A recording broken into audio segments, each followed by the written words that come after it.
A aula de hoje é sobre a Batalha de Berlim e a queda do nazismo. Na última aula, nós falamos sobre a Batalha de Stalingrado e a invasão alemã à União Soviética.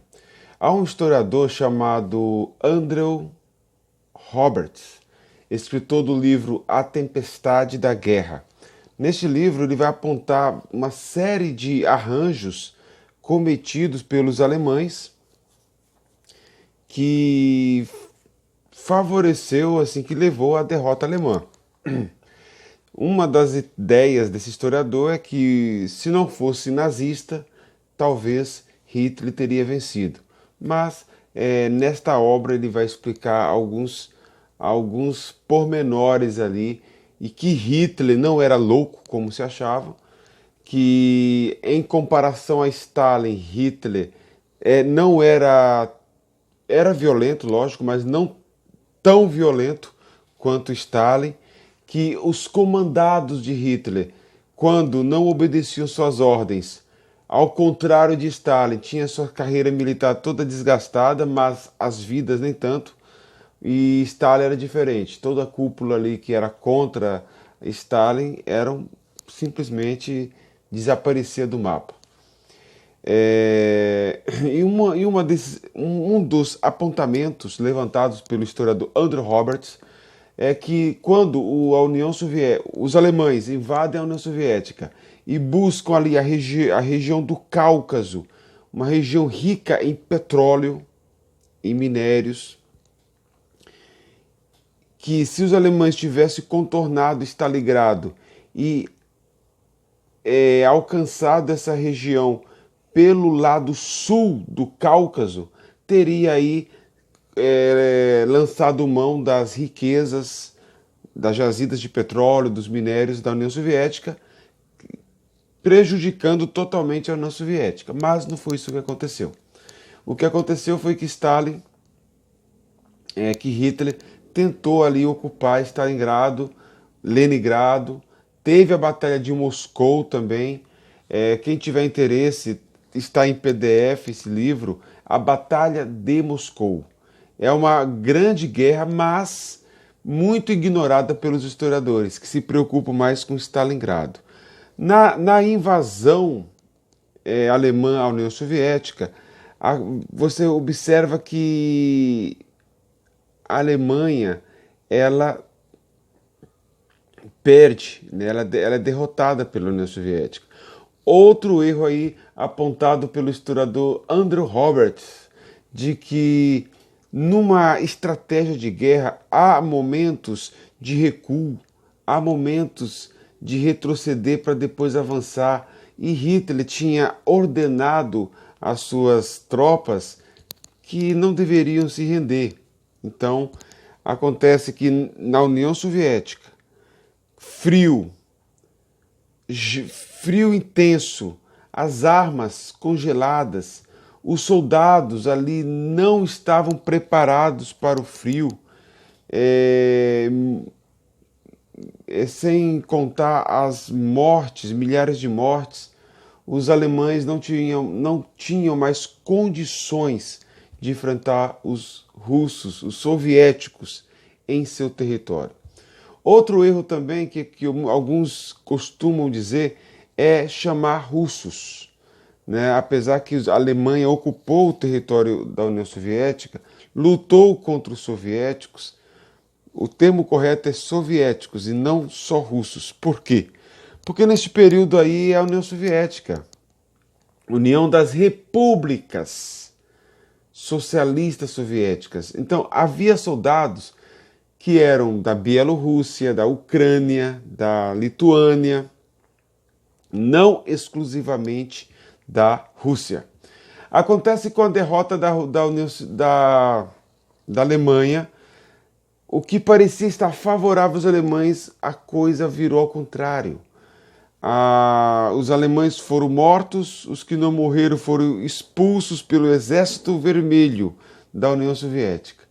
E o Exército Vermelho vai expulsar os alemães e vai persegui-los, e nesta perseguição os russos soviéticos vão alcançar aí Berlim. No cerco a Berlim, proposto por Stalin, a preocupação do Stalin era ocupar a Alemanha antes dos britânicos. Quando a Alemanha perde a guerra da União Soviética para a União Soviética, a Alemanha fica arrasada. Hitler não conseguiu manter duas frentes de guerra, a frente ocidental e a frente oriental. Observe que o historiador Andrew Roberts acusa este erro, que a Alemanha não tinha condições de manter duas frentes de batalha, mas Hitler achou que poderia, né? Outro equívoco apontado por Andrew Roberts é que o pacto tripartite entre Alemanha, Roma e Japão, Alemanha, Itália e Japão, não agiram de uma forma com a sintonia necessária. A Itália invade a Grécia sem entrar em contato com a Alemanha. A Itália vai guerrear lá na África, depois pede socorro para a Alemanha e tem a Raposa do Deserto, o general Himmel, que vai lá e consegue vencer, consegue combater lá ao lado dos italianos. O ataque a Pearl Harbor do Japão também não foi feita nenhuma estratégia específica com a Alemanha, Japão por conta própria. E também o ataque da Alemanha à União Soviética também não contou com o apoio da Itália e nem com o Japão. Ou seja, o Hitler não levou em conta o pacto que ele fez, que era o pacto tripartite. Os três países, se estivessem juntos ao atacar a União Soviética, quem sabe teria êxito, mas não teve. O que acontece? A União Soviética chega em Berlim e ali a preocupação é ocupar Berlim antes dos britânicos. Um adendo importante é que, caso o pacto tripartite fosse levado a sério, o ataque do Japão não deveria ser a Pearl Harbor, mas sim à União Soviética. Mas as potências do eixo foram agir de forma isolada. Daí abriu espaço aí para a sua derrocada. Stalin programa um cerco a Berlim, envia blindados, canhões e aviões de guerra e um contingente de mais ou menos 2,5 milhões de soldados aí.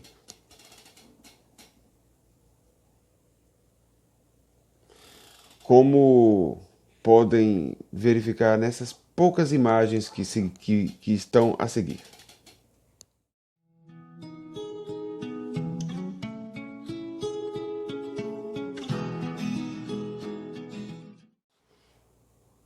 A população alemã, ela fica desesperada.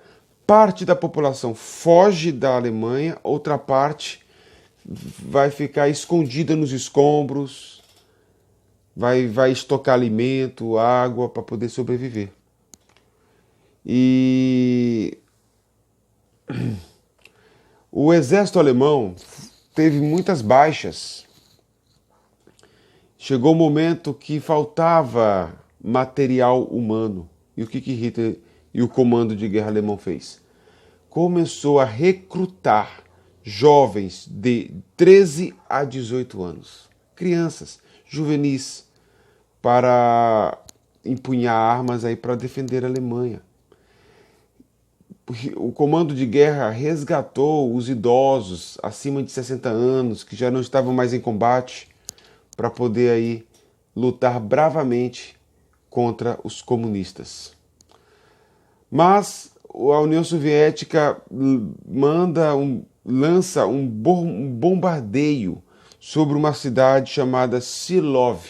Esta cidade fica nas proximidades de Berlim. Mais ou menos aí foram lançadas nesta cidade cerca de 1.200 bombas.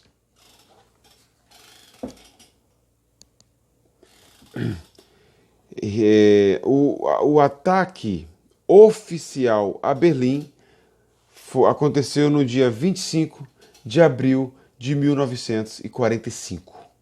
25 de abril de 1945 foi a invasão oficial dos soviéticos a Berlim. E o que nós vimos em Berlim, a presença do Exército Vermelho está entre as maiores atrocidades das histórias da guerra, no sentido a saques, mortes e estupros em massa. Estima-se que mais ou menos 130 mil mulheres foram estupradas pelos soldados soviéticos. Algumas mulheres foram estupradas dias consecutivos. Tem documentários que apontam que a preocupação a Alemanha ela ficou dividida entre os aliados e os soviéticos, e que tinha um ditado proferido pelos soldados comunistas de que era melhor ter um russo no ventre do que um americano. Observe que não é exclusivamente aí do Exército Vermelho, dos soviéticos. Quando o Japão invadiu a China, também foi um dos momentos mais terríveis de estupros, saques e assassinatos. E Hitler? Voltando para a Alemanha, e Hitler? Qual foi a posição de Adolf Hitler? Adolf Hitler foi aconselhado a fugir para a Baviera. O destino de Hitler era, com certeza, seria a morte. Porque da parte ocidental da Alemanha estava ali costurando um acordo com os aliados e a parte oriental ocupada pelos soviéticos. Hitler, se fosse pelos aliados, que os aliados vão depois instaurar o Tribunal de Nuremberg, onde vão julgar os crimes contra a humanidade. E da parte, com certeza, Hitler seria condenado. E da parte dos soviéticos, o fim seria trágico também. Então, o que Hitler fez? Ele tinha um esconderijo subterrâneo e ele se escondeu com a sua família. Quem era a família de Hitler? Eva Hitler, conhecida também como Eva Braun. Eva Braun, Hitler e seu cachorro pastor alemão ficaram presos e escondidos no subterrâneo, até que ele comete suicídio. Primeiro, Eva Braun toma um medicamento lá e morre. E com um tiro na cabeça, Hitler comete suicídio, de acordo com as imagens que vocês viram agora.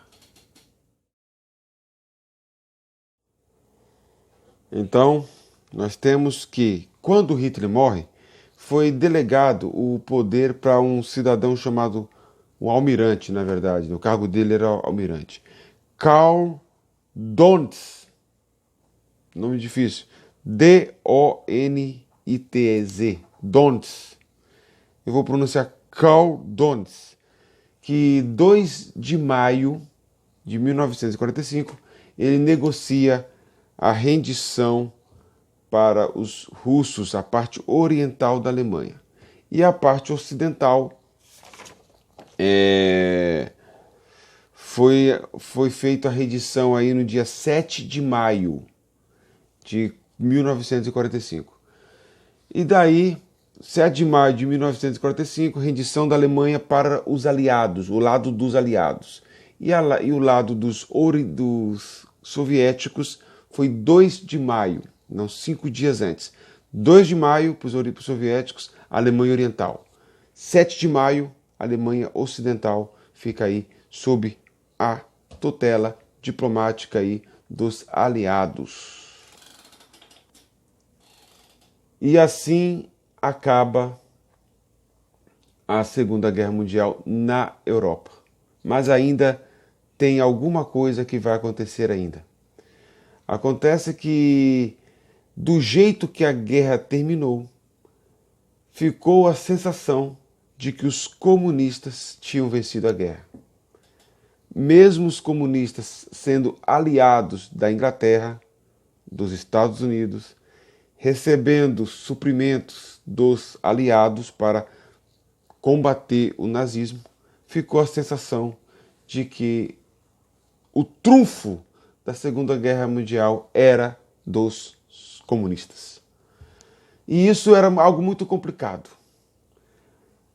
O presidente, não mais Roosevelt, mas o presidente Truman, americano, num projeto chamado Projeto Manhattan, na elaboração da bomba atômica, ele decide lançar 2 bombas atômicas no mês de agosto, na cidade de Hiroshima e Nagasaki. Logo após o ataque de Pearl Harbor, houve uma onda de sucesso japonês ali. Ocuparam Hong Kong e outras cidades ali da Ásia.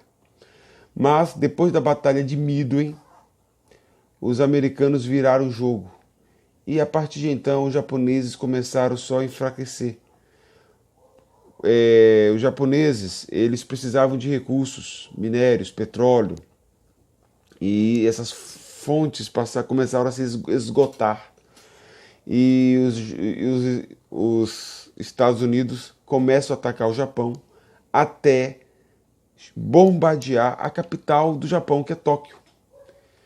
E então, enquanto os Estados Unidos tinha tropas ali atacando o Japão, havia também o que estava acontecendo, que eu falei agora há pouco, dos soviéticos em Berlim. Até que a Segunda Guerra Mundial, de fato, acaba em agosto de 1945, com o ataque das 2 bombas atômicas, a Hiroshima e Nagasaki. A dica cultural é sobre um cidadão que na Segunda Guerra Mundial é preciso dar atenção a esse cidadão. Durante as aulas sobre a Segunda Guerra Mundial, pouca atenção foi falada, poucos minutos nós falamos sobre ele. Mas, para quem tiver interesse, eu vou indicar um filme chamado O Destino de uma Nação, que conta um pouquinho da história de um estadista, primeiro-ministro inglês, Winston Churchill. Winston Churchill, conservador, ministro inglês, entendeu o significado das ideologias muito antes da Europa perceber. Ele já desconfiava das intenções de Adolf Hitler. O Destino de uma Nação, de Winston Churchill. Aqui é César Augusto, história para dentro da cabeça.